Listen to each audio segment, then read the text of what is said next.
When we have a couple hundred people out there in the field, and all they're doing is installing these modules, which are roughly 4 foot by 8 foot, let's say, they weight anywhere from 85 pounds to 100 pounds. And they're picking them up day in and day out in the heat, in the sun, all kinds of crazy weather. When we saw the safety side of what this robot is picking up these modules where you've eliminated that side of it and the sprains and the strains and all that go away, everybody was happy and it became a win-win for everybody out there in the field. On this week's show, a special episode, Shining Light on Robotics with David Lincoln from Rosendin Electric. From groundbreaking innovations to industry-shaking updates, this is your construction technology news of the week. Join us with our guest of the week as we dig into the latest news shaping the future of construction. All right, I'm excited. It's just two of us. It's another special episode. David, how are you? I'm awesome. How you doing, Jeff? This is a really short turnaround. I'm really excited. Rarely does somebody call me where I'm like, all right, we're opening up a spot. We're opening up everything because this is like as cool as it comes. So I'm just excited, man. Good. I'm just going to get into the rest of it so that the listeners can dive into this with me. So listen, remember guys, we're back on YouTube. Check us out at youtube.com/@ the ConTech Crew. And if you don't follow the ConTech Crew on LinkedIn, you're missing out because all the shorts are coming out through there these days and they're all over the place on social media. So make sure you follow us. Are you trying to reach the innovators and decision makers in construction technology? Then look no further than sponsoring the ConTech Crew. That's right, we're taking new advertisers. Email us at advertising@thecontechcrew.com to learn more. All right, so we're going to leave them hanging on why we're having a special episode and what it all comes to. First, we want to learn a little bit more about you, David. So explain to the guests, kind of give them a background and history of you. Sure. I started in the electrical industry back in August of 1982 of Local 3 IBEW out of New York. Spent quite a few years in the field working as an electrician. And then over the years, the 40 plus years, I've taken on various roles of responsibility and led me to some executive level positions, if you will. And then, back in 2009, I landed at Rosendin and started the renewable energy group. So I've been in the business. As they say, I'm one of the OGs here in the electrical industry, and especially as it pertains to the renewable industry as well. I mean, OG with a lot of experience. What are some of the lessons you learned about this industry on the way up that lends yourself to where we're going to take this thing? You try to surround yourself with smarter people, as they say, right? As you're moving up in the ranks and taking on larger and larger and more involved responsibilities, roles of responsibilities. But I could tell you, even at my age, you never stop learning. There is always something out there that you can learn. So that adage of you can't teach an old dog new tricks, BS on that, you can. That's one thing I can tell you. There's always something to learn out there, especially in this industry and as quickly as it's evolving as it pertains to every aspects of the construction industry as a whole, and primarily as it pertains to the electrical side of our business. Yeah, so you've been in this for a long time, and so the construction industry takes a lot of heat for not being innovative, not changing, not transforming. And I've always said that's wrong, but I think that's no more evident than in the electrical side of things, right? The electrification of what we're seeing. Like, I mean, would you consider, construction not innovative? No, not at all. I mean, you can see right out of the gate, primarily everyone's trying to go prefab, right? Prefab, when you can prefab something in an environmentally controlled situation and then install it, you have a better quality of product that you're installing. You have, safety aspects of what you're installing. I know here at LAX, I mean, some of the terminals that we're building right now are all modular. They're being built on the other side of the airport and then being hauled across the other side, and it's almost like a plug and play. One of our companies, MPS, Modular Power Solutions, we build these giant skids for data centers that we build in environmentally enclosed warehouse, and they're basically fly them into the data centers and they're plug and play. So you're constantly evolving and trying to come up with a better means and methods for installations. Yeah, I think it's a definitional issue, right? It's the means and methods, it's the complexity. I mean, not only are you talking about LAX and having it modular and being there and then moved in, that's an operating airport. It's not like LAX is going to shut down for a day just so you can Right. slide something across the runway. Like there is logistics and handling and total other episode, but like we've been talking about this a lot, like fabrication and offsite and modular. Like it's not going to work in the way maybe where it's all being done in a facility. I think we're going to see a lot of that move like that. Exactly. You're not you're fabricating, but you're kind of on-site fabrication, but you're kind of like next to site because it reduces the transport and the logistics around it.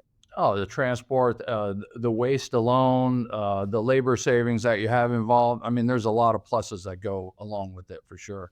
All right. Well, we could dive down that. Maybe we'll send some of the MPS folks over and get them to come on because you jumped into renewable in 2009, which is, or you jumped over to Rosendin in 2009, and now you're on the renewable side. Like that's kind of a long time in renewables. What drew you to that side of the business?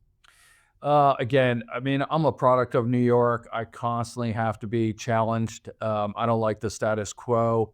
If I get too comfortable, I start to get twitchy and I want to do something creative, something new, right? So when I was approached in 2009 to look at the renewable side, primarily solar, Rosendin had already been doing some wind projects out there. I was like, this is perfect. This is I've heard it's up and coming. It's new.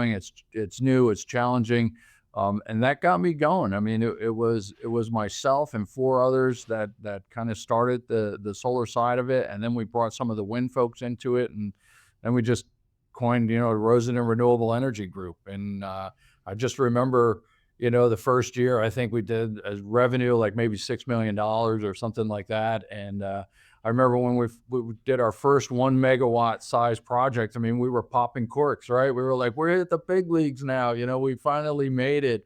But now we're doing projects that are in excess of, 800 megawatts on 15 square miles of land. I mean, it's crazy where we've, started at and where we are at today. And obviously just, myself and four others, when we got going, we were wearing all kinds of different hats. Obviously we had to.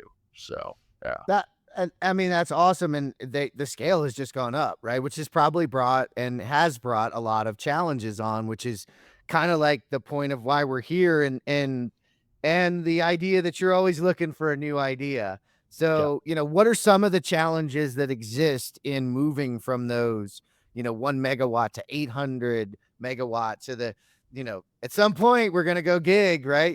If you're going to say mega someday, you're going to have to say gig. Yeah. You're going to say gig. Yeah. I mean, if you just think about it, I mean, just the logistics alone, the labor, the workforce that's out there, the timing of the projects are getting longer. They're going from a couple months to 12 months to 15 to 18, some are even over 24 months long. And then you have to deal with the remote locations as the projects get bigger. They're in the middle of nowhere, and you've got transmission distribution lines, and you've got all the substations that have to be built. So just the logistics alone, as you increase in the megawatt size to like you said, getting close to a gigawatt now.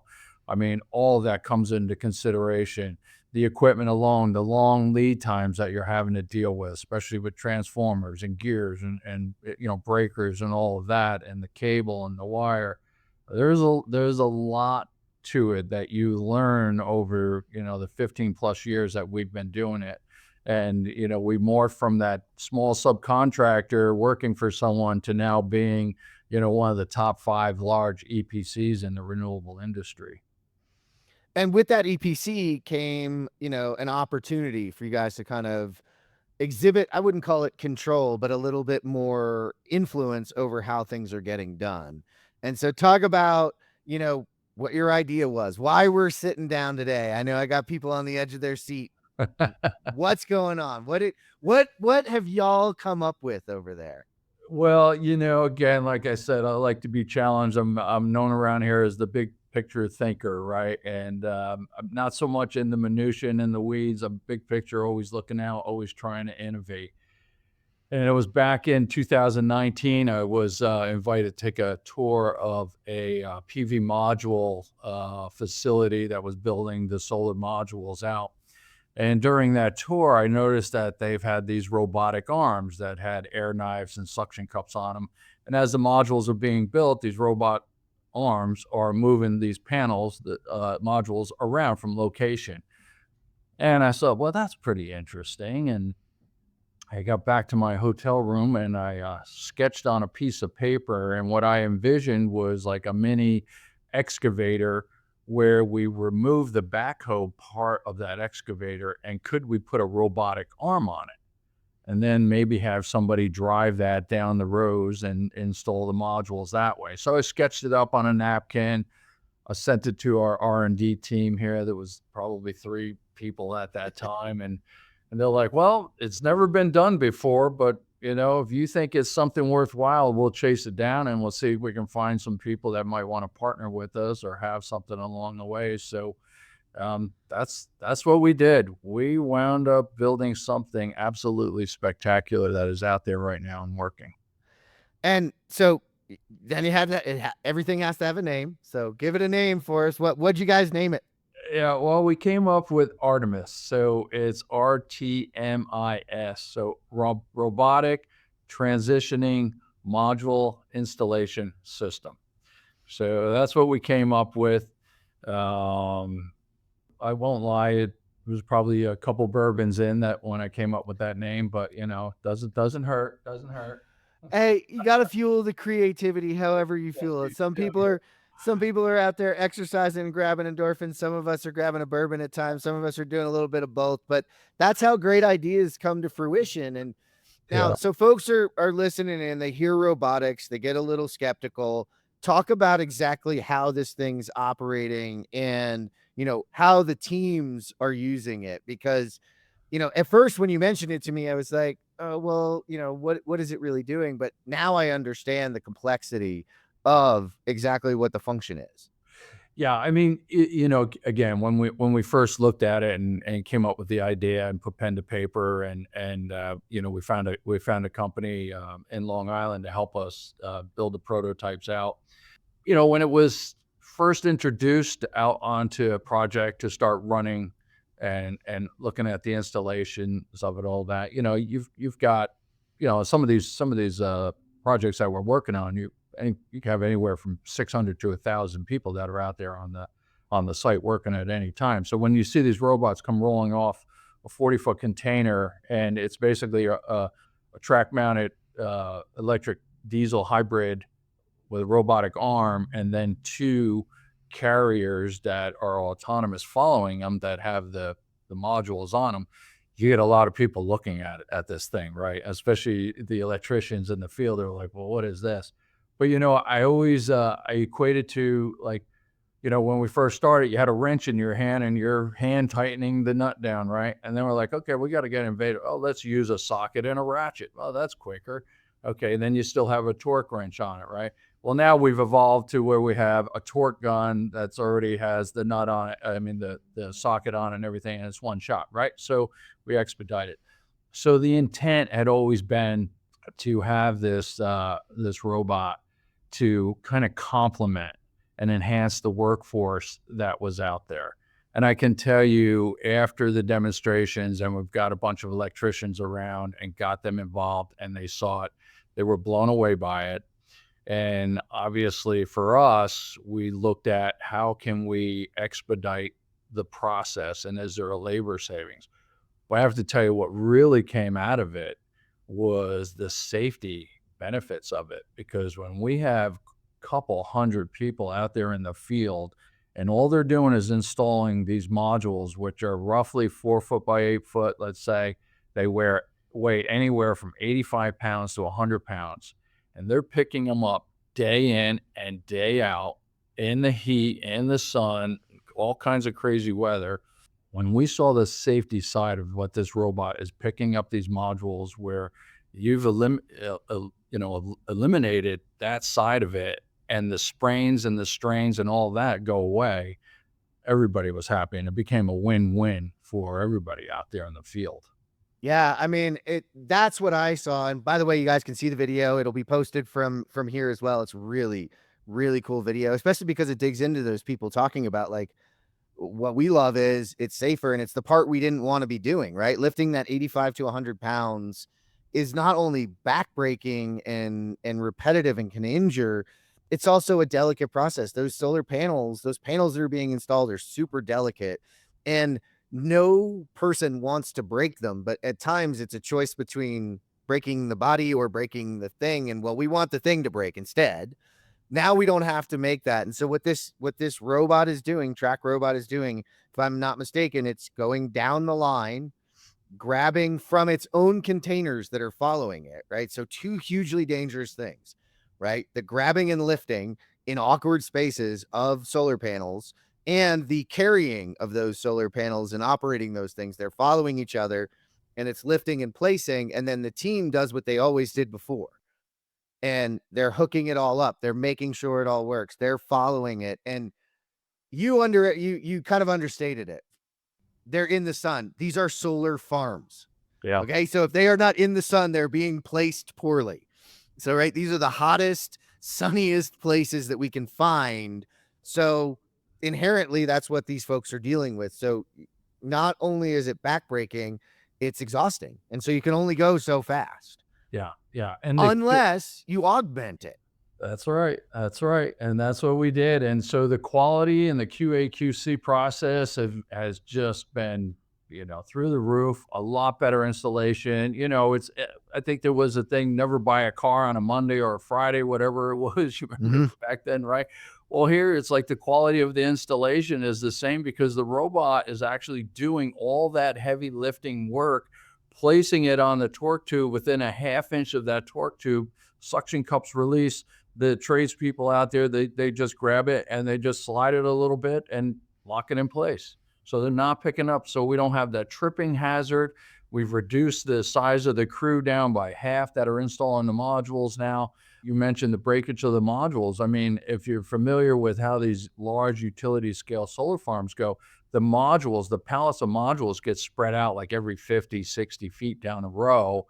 And you're having to take them off a truck, drive them down this very, awkward terrain, place them and keep going. Well, here with the system we have in place, we have the micro laydown yards at the end of each row. So we're not laying these modules out. You've alleviated a significant, if not zero, breakage on the modules alone.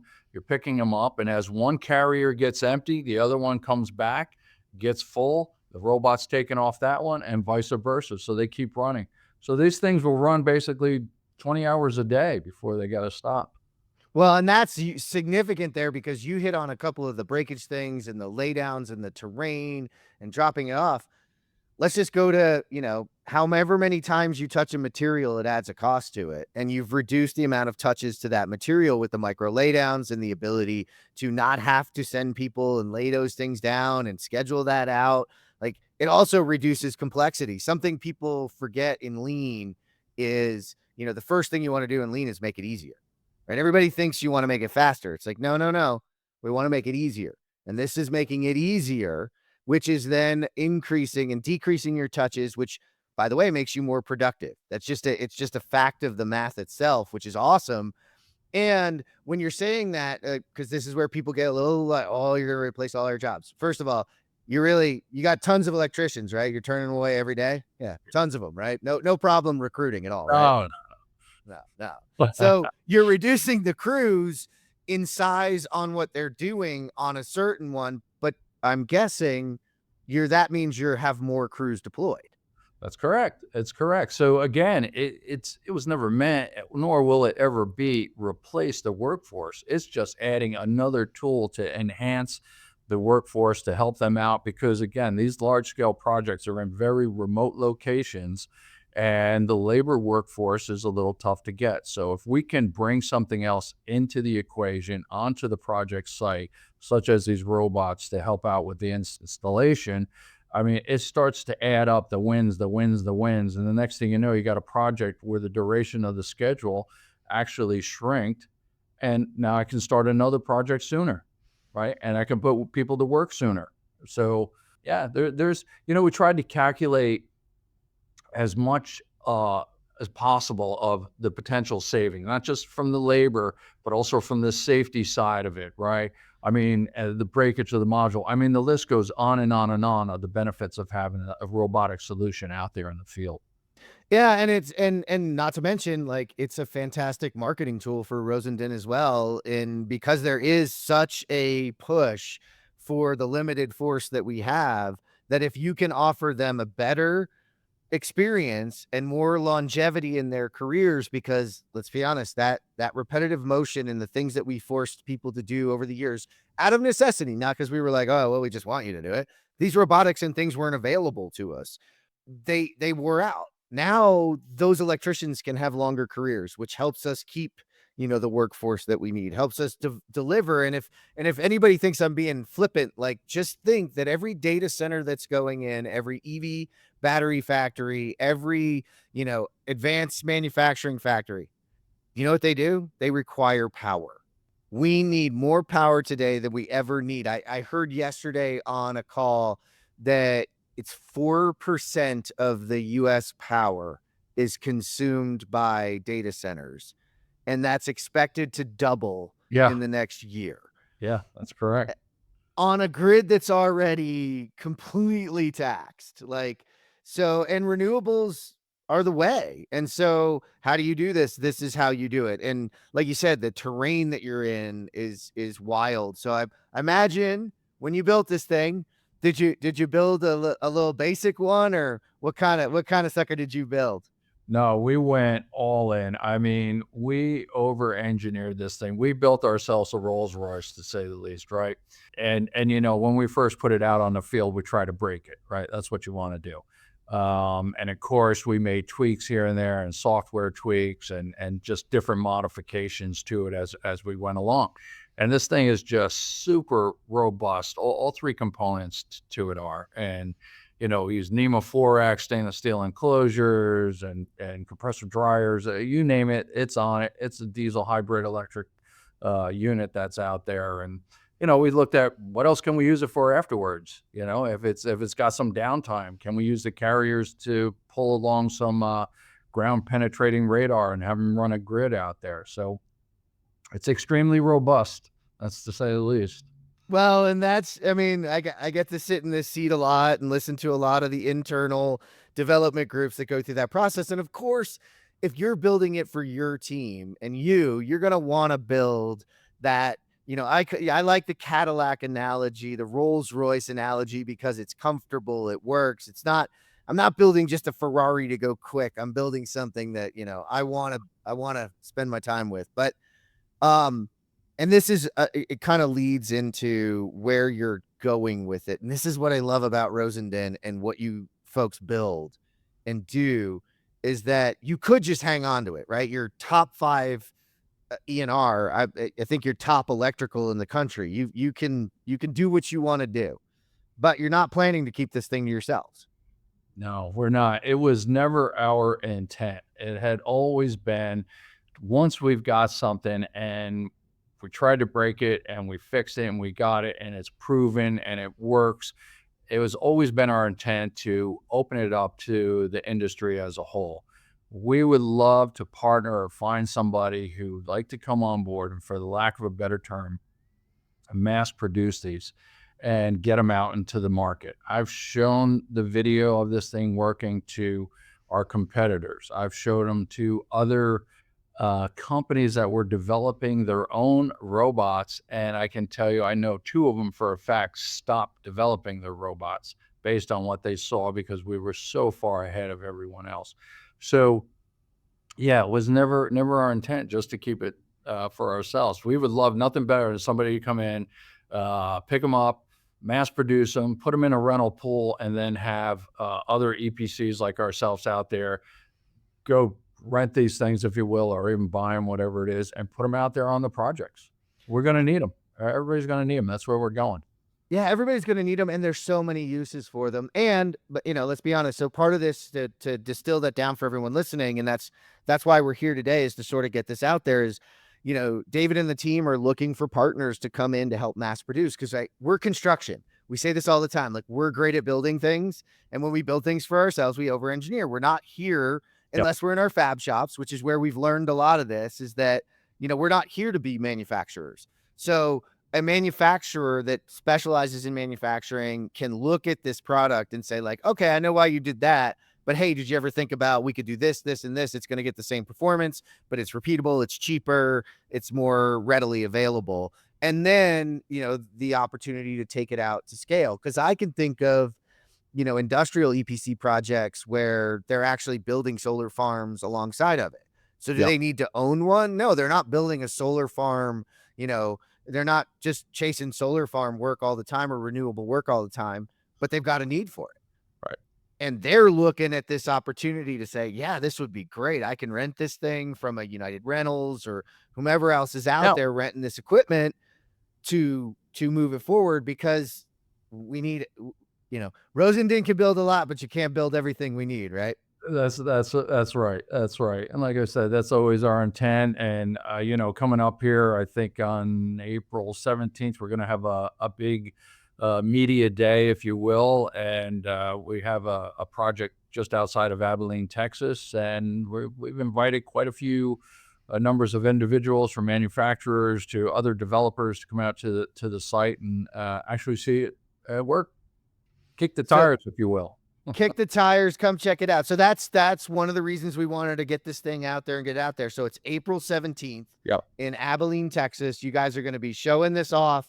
Yes. Media day. So all of my robotic friends, and even some of you there, I know in Texas or in other places, that want to see this. It's really important to me that not only the manufacturers, and I'm hoping a Yep. Caterpillar of the world or a John Deere of the world, or somebody sees this opportunity in our world and comes and joins this. But I also think it's really important for our general contractors and our other players in the space to come see what's possible, right? That's the other thing about what you've done, David, is you took a walk through a manufacturing facility and a happenstance look at something, and you ideated on it. Well, now you've brought it into an environment where it's really hard for people's minds to take something from a manufacturing facility and see it in a field, right? Well, now it's in the field. So now come, folks, and watch what's happening and say, how can I apply that to the problems that I have today, and innovate?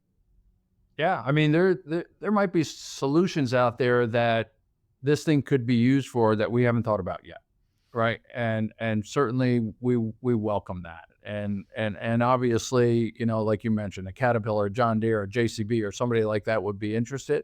And even they come in and maybe they value engineer and bring the price point down or everything, and then they, like you said, they get involved with the United Rentals or Sunbelt and put this in a rental pool. And maybe eventually they have different attachments that can go on the robot arm and use it for other things. I mean, that would be awesome. That would be That's awesome. what I mean. I mean, that's the power of this, is like, okay, first of all, we call that the artful use case, right? Yeah. Somebody's going to rent this thing from United or Sunbelt or whoever's smart enough to pick it up, and they're going to be like, well, it's kind of used for this, but hey guys, I'm just going to let you know, we've been using it for this, Yeah. and it works. Yeah. And oh, by the way, like, we think if it had this attachment, we could do this entire job with it. And now all of a sudden that gets back, and this thing becomes iterative and moves. And I mean, I watched it and it is fantastic and it is awesome, but it's also simple in its function and just sort of the process of what it's doing. It's not Atlas running around and doing flips and, navigating this or that. It's a repetitive, difficult, dangerous job done simply. Simple's hard to do. And so that's why I think this is a powerful thing for folks to go check out. And so I want to say that again, and we'll share where the website is and where they can go, but it's April 17th in Abilene, Texas, to come take a look at Media Day. And hopefully, some folks listening in can join in on you. What other thoughts do you have, sort of leaving folks into the future I don't think this is the end of your big thinking, big thoughts. And I'm looking forward to it. So what are you looking at in the industry and, as a whole for next steps and areas to go? Yeah, I mean, you know, obviously everyone AI, right? What can we do with that? How do I mean, it's evolving so quickly. Is there other ways? Again, like I mentioned, can we use a robot for something else, or have we not even thought about it yet? What else can we do? So, yeah, there are some ideas that we're kicking around right now, and then once we learn like the safety aspect of this, okay, is there something else that we can use again? But let's not think of it as time savings. Can we build something from a safety side of it first, and then see the benefits of an installation from it? Uh-huh. So we have some other things we're kicking around, but I'm sure you we'll do. save those for another podcast. You can't let them all out right now. I know, Uh, I know. And this is where I'm interested, and I've said this for a long time. Like, where we are currently is at the precipice of the true ability to impact our productivity and augment our workforce as the robotics that we're seeing come along, but then the AI that we're seeing comes along that's interpretive and can understand environments more from a uh, understands the wrong word because it connotates people thinking. It's calculating and it's consuming data and it's providing and looking for patterns that we might not see. So as this robot's going up and down this solar farm right now and doing its installations, as long as it's gathering the information and we're gathering the data from it, we're going to learn things. And like you said, we're eventually going to be able to bring other robotics and other artificial intelligence together to do things that are repetitive and dangerous and consistently lower quality due to those factors, not because the people are lower quality, but because you're talking about moving something that's that heavy uh-huh. with that much accuracy is very difficult to do for any human, but not for a robot. Right. That's And correct. it's That's and correct. Yeah. And the benefits. I mean, I could tell you when we roll this thing onto a project site and people start to see what it does, you get other electricians that are out there and said, "Hey," you raise your hand, "Hey, can I work? Can I work on that for the day or 2 days or the week or whatever? I'd like to learn how it works and all of that." So you've got enthusiasm across the field, and you're never going to take the place of the workforce. I mean, you never ever will. Again, this thing is just a tool to help complement and enhance the workforce that's out there. So Yeah, right. Nobody got upset with that with the ability to move things and go up to the point of where the torque's already set and right. everything's in it already for you. And we need to look at these as extensions of that. And you hit something else that I didn't even think about. And I think this is where I want us to end it is the other part about getting this out there now around those electricians is those electricians, when given time, are the most inventive people. So that's the other pieces, David. You got this to a point where it's out in the field. You had the vision that it was possible and the influence to make something happen. But it has iterated since you've done that. Yeah, I mean, you're spot on with that because as the electrician's taking it and the robot sets it within a half inch and then the suction cups release, they grab it, they're looking at it and they're saying, "Hey, is there a way maybe we can add an adapter on there where once it sets the panel, this adapter comes out and automatically screws and locks the panel in place?" There's See? a potential. There's a potential there, but this is getting driven by the workforce that's out in the field that is now coming up with these other ideas and solutions that it could be possibly used for. Another one was, hey, as this robot's moving down the row, well, we've got string wire that we have to pull down the road also. Well, is there an adapter that you can put on the robot that has the coil of cable, the string wire on it that as it's moving down, it's the reel of cable is being unleashed as the two-man crew on one side, they finish, they can grab that cable and strap it up.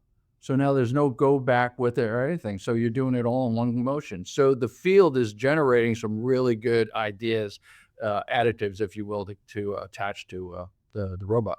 Well, now everybody knows why I was so excited to have you on and talk about it. Yeah. So, and I hope folks listening or you pass this on to the other folks in your organization that might be near it, that can go check it out or can get in touch with David. David, tell everybody where they can get in touch with you, because it's been an awesome opportunity for me to meet you.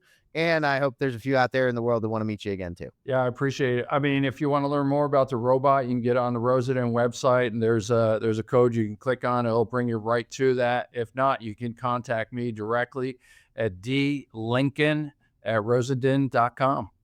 Awesome. Well, that's where you guys know how to get in touch with him. Though, don't worry, we'll be posting the YouTube videos. We'll be posting links to all this along with the show. David, it was a pleasure to meet you. I'm excited that you wanted to come on the show and talk about robots and the reality. And as always, I'm a huge fan of the Rosendin and the Rosendin team. As you know, we talked ahead. I've got like deep ties into the Rosendin group, and I'm excited that you guys chose me for the opportunity to release some of this information. Yeah, it's awesome. Thanks, Jeff. I really appreciate the time. And thank you for tuning in today to geek out for our interview with David Lincoln. To read all our news stories, to learn more about our guests, and to listen to this show, visit thecontechcrew.com. This is the ConTech Crew signing out. Until next time, enjoy the ride and geek out.